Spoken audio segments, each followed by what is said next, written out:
Dit is een ezel.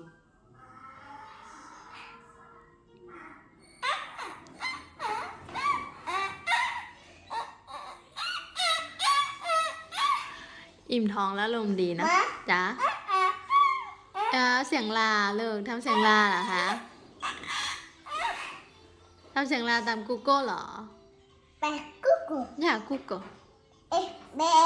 เอาเสียงแกะ แกะ ยะโอเค Dit is een schaap.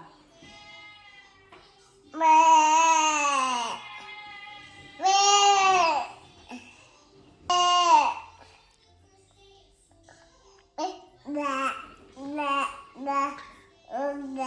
จะฟังเสียงเลอเหรอโอเค Dit is een boer.